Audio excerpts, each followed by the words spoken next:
তাতে আমাদের পক্ষ থেকেও কিছু বক্তব্য দেয়া হয়েছে, তাদের পক্ষ থেকেও কিছু প্রশ্ন পার্সপেক্টিভ উত্থাপিত হয়েছে। সেইগুলোর সারমর্ম যদি উপস্থাপন করি, প্রথম কথা হচ্ছে যে বাংলাদেশের জন্য এটি একটি ঐতিহাসিক ঘটনা। কারণ আমরা কেবল বাংলাদেশে যে সমস্ত ইউরোপিয়ান দূতাবাস আছেন তাদের সাথে কাজ করি, কিন্তু আজকে এই অনুষ্ঠানে দিল্লিতে আছেন এমন অনেক রাষ্ট্রদূত এবং প্রতিনিধিরা উপস্থিত ছিলেন। ফলে বাংলাদেশের ইতিহাসে এমন এর আগে কখনো হয়নি যে ইউরোপিয়ান ইউনিয়ন একটা ইউনিয়ন হিসাবে এত রাষ্ট্রদূত নিয়ে, এত প্রতিনিধি নিয়ে কোন সরকার প্রধানের সাথে আলোচনা করতে এসেছেন বলে।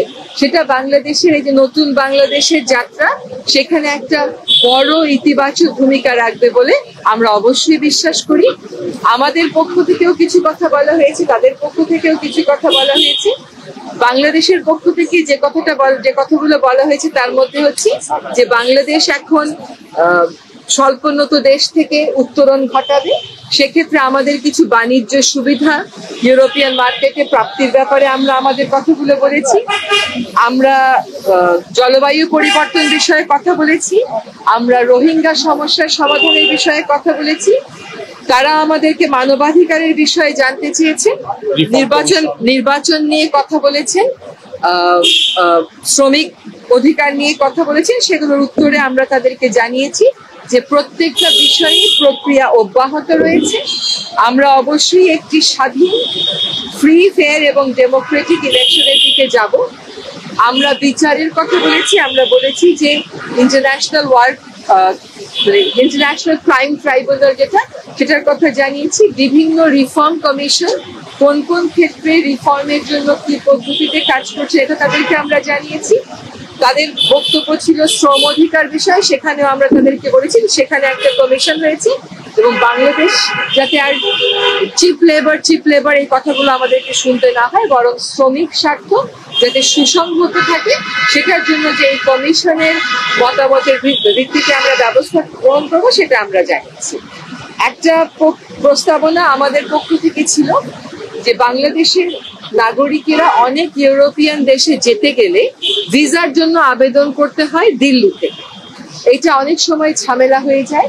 তাদের কাছে আমাদের একটা সুস্পষ্ট অনুরোধ ছিল যে তারা যেন এই ভিসা সেন্টারগুলো দিল্লি থেকে সরিয়ে অন্যত্র স্থাপন করে, যাতে করে এই মুহূর্তে যারা বাংলাদেশি শিক্ষার্থীরা ইউরোপের বিভিন্ন দেশে যাবেন কিন্তু বাংলাদেশে তাদের দূতাবাস নেই, তারা তো যেতে পারছেন না, প্রক্রিয়াটা বিলম্বিত হচ্ছে। ভবিষ্যতে যেন এরকম বিলম্বিত আর না হয়, সেই জন্য দিল্লিতে সেন্টার না রেখে আমরা অন্যান্য দেশে সরিয়ে নেওয়ার কথা বলেছি।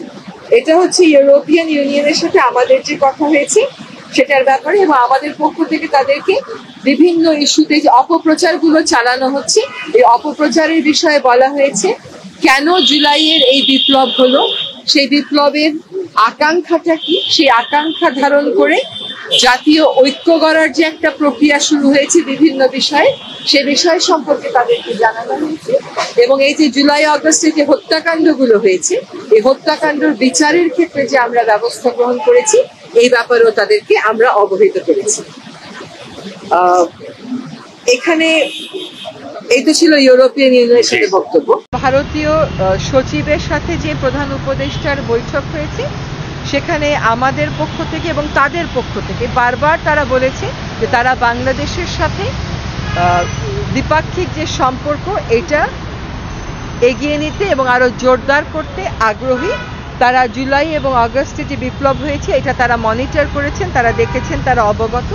আমাদের পক্ষ থেকে তাদেরকে বলা হয়েছে যে আমরা সার্ককে শক্তিশালী ভূমিকায় দেখতে চাই। আমরা যে একসাথে বিমস্টেকে আছি এবং এটা যে থাকাটা জরুরি এটাও বলা হয়েছে।